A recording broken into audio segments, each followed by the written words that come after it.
The Israelite Nation, Worldwide Ministries.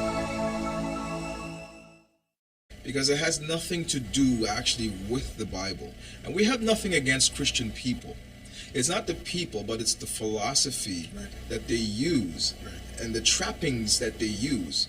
Number one chief instrument is the cross. The cross is a symbol of death. It was used to crucify people before Jesus came around. Before Jesus was crucified on the cross, the Romans were using it as a way to, as capital it was punishment. capital punishment, and you were put up there to die, to hang and die. It wasn't a quick death, because you'd be there for quite some time in agony. So that's what was used. It was a terrible death. So this, matter the of fact, cross. if I could toss in there, you know, if you go back to that current time of the cross and execution, you would see rows and rows and rows of crosses with people decaying, and some died a month ago, some almost dead, birds and buzzards picking at them, blood dripping down the post. It was a morbid, disgusting scene, right?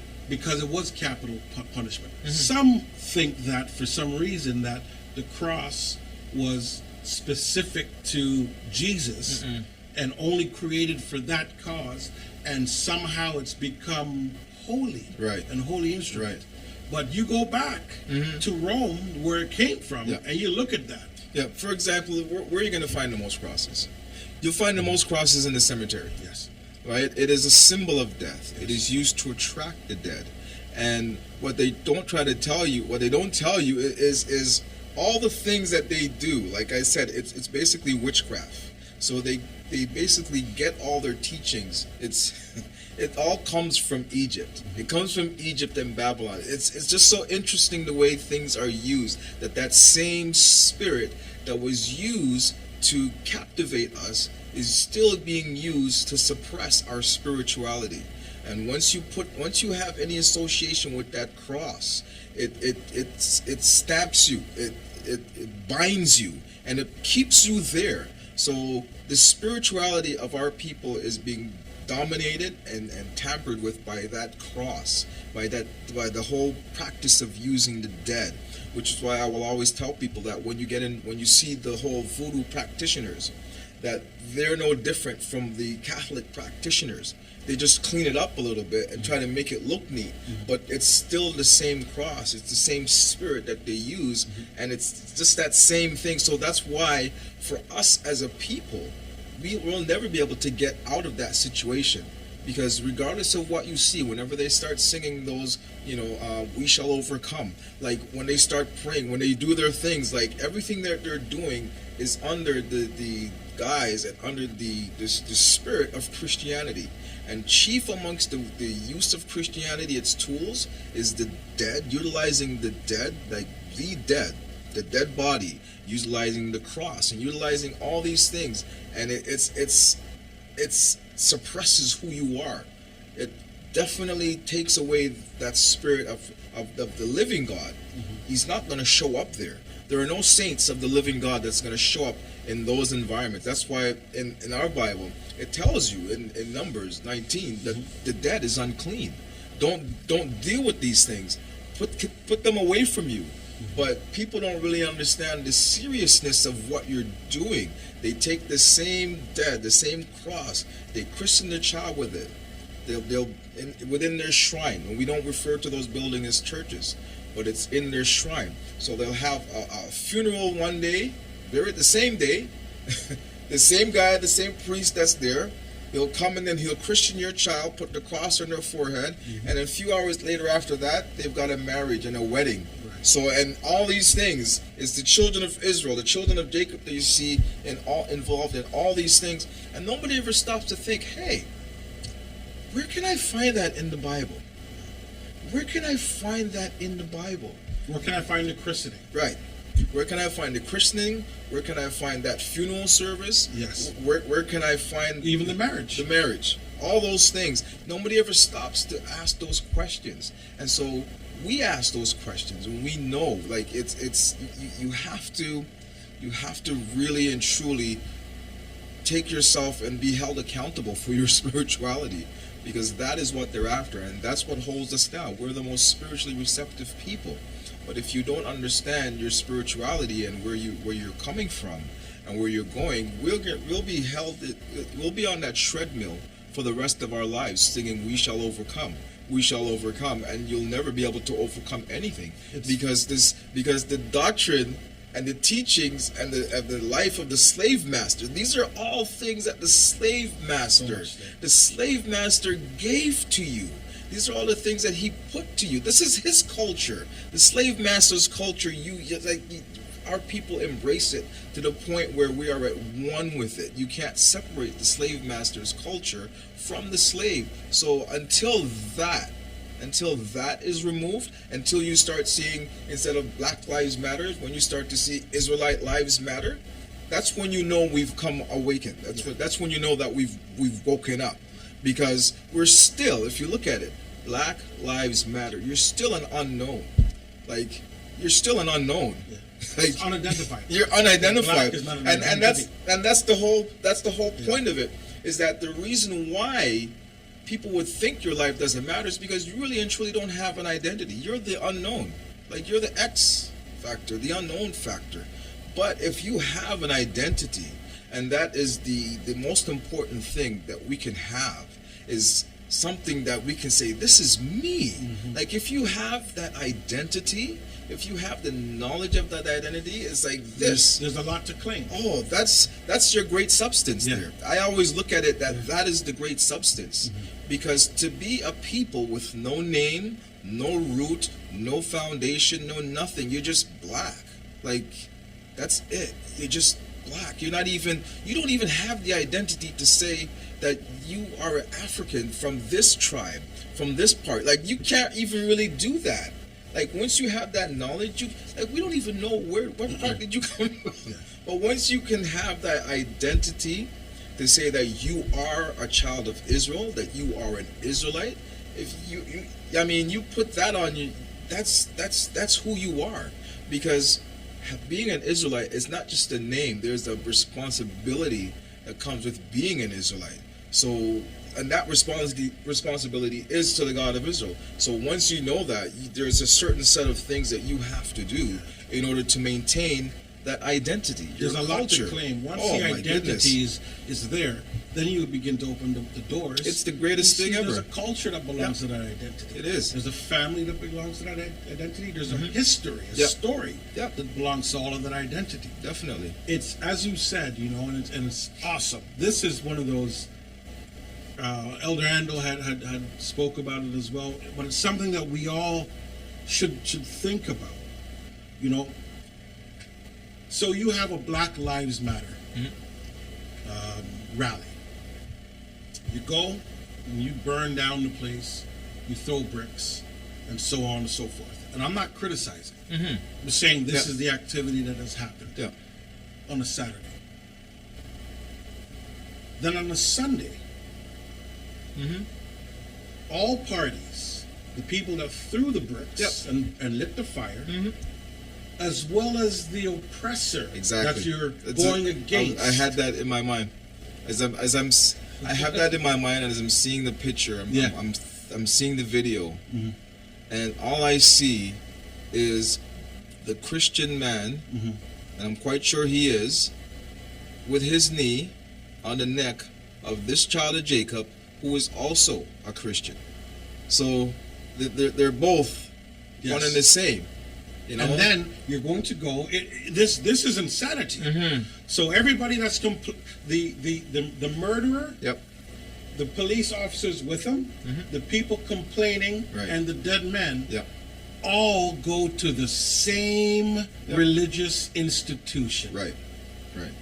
And even if you're not, for example, even if you don't, and say, well, I'm not this, I'm not. You know what? We live in a Christian society. This society is all based off of Christianity.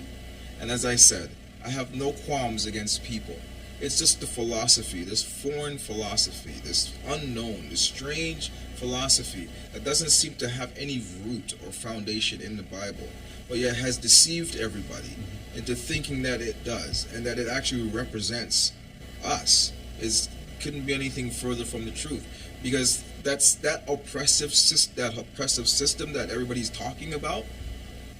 All those people that drew up, that structured the society that we live in, they were all Christians. When they took you have to say that again. They were because all Christians. It's insanity. Yeah. It's insanity. They were all Christians. When they bought us, they were Christians. They were Christians. When they brutalized us, they were Christians. They were Christians. When they hung us, when they burnt us, when they lynched us, when they beat us, when they raped our mothers and our daughters, when they raped our people, all those things that they did, they were Christians. The slave ships that came and were at the coast waiting, they had the flag blowing in the wind, the Red Cross. The Red Cross. Christians came to get us. Yeah. And that is what you see, these are the realities that we see, and this is the hurt that we feel as Israelites, practicing Israelites, who know and understand the root of Christianity, who know where it comes from. This is the hurt that we feel when we see our people. Like we're out. We're not in that smoke-filled room anymore. Like we're out and we're looking and we're trying to reach, and it's as much as you reach and try to help, like you just know, like you get them to this point, they're gonna go right back into it. And that's the sad thing about it with our people. And no matter where you go, everybody's got that cross around their neck and wearing it proudly as if it's something that's going to liberate our people. It has nothing to do with us as a people. It's one of the saddest things that you could ever witness. It's like the saddest story. And the thing about it is that it's not it's nothing new. Like Jeremiah told us about these things. It's nothing new that we as a people, our people are the most beautiful people, bar none. Like we're blessed with so much, with everything. Everybody sees it, it. Yeah, we're blessed with everything. But yet, you take all those blessings that you've been given, as the scripture says, and you take it and then you go honor and serve another god with it and say, these be thy gods. These are our gods that took us out of Egypt. These are the gods that delivered us, and then they wonder why things are not getting better for us. How is that things don't get better for us? The slave who turned to Christianity, but the slave master who's continued all these years with Christianity, like he's full and his cup runneth over. Like we're talking it's generational. Yeah.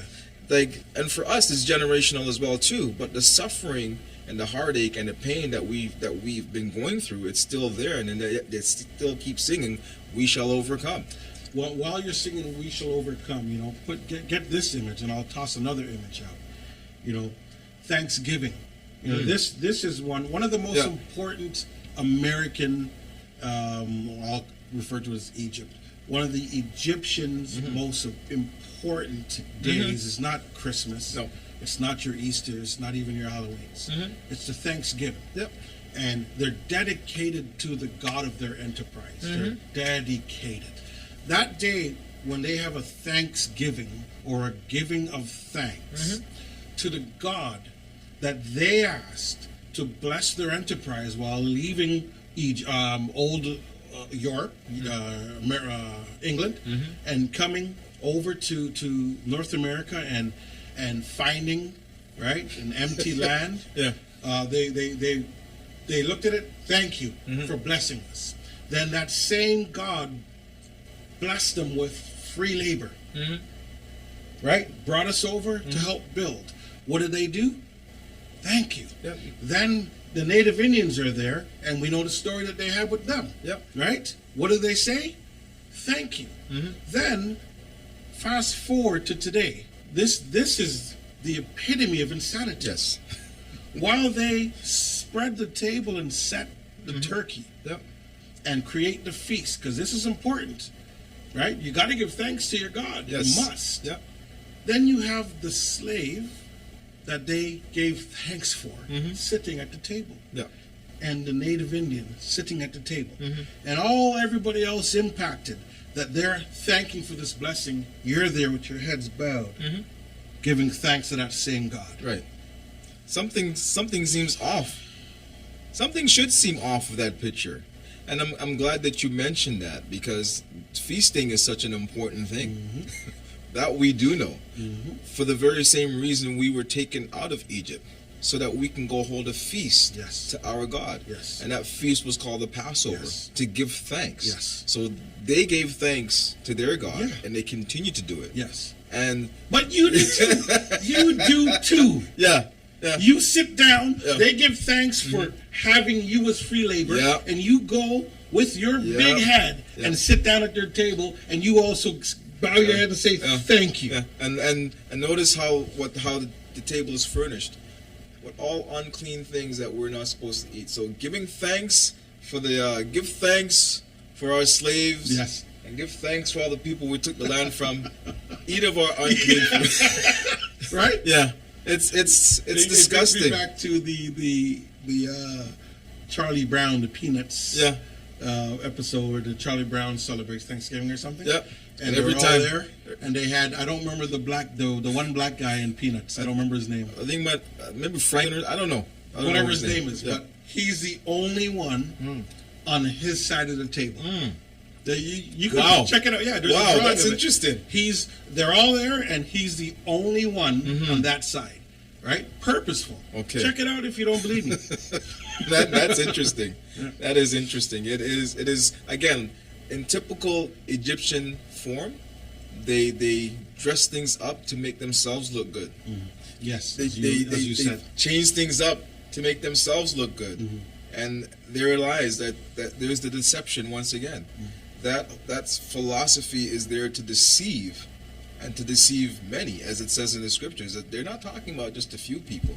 The entire world has been deceived by this fable that they call Christianity. And what kills me is that they utilize our book, and then they tie it in by saying Christ and saying all these good things, but none of it is true. And this is what we're faced with today. So this makes it very difficult.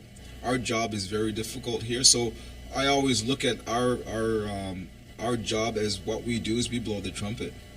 We blow the trumpet as our elder has, and we take up the same trumpet, and we're blowing the same trumpet with the same message for our people to come out. Come out of it. And we have people that are gonna hear and the people that are forbear. But our job is really not to try and convert or convince people. We send the message out, and for those that will listen, they will listen. We're not here to qualify. No. It's the message, and we're moving, so you move along, or however you do it. Question. So you had said that the things like the cross, Christianity, the feast days, all the worshiping of the dead, all these things suppress our spirituality, or the spirituality of the descendants of the slave. That's true. If unsuppressed, right? Paint a picture as to what unsuppressed looks like. Oh boy. Unsuppressed, you'll see a people that are respected, number one.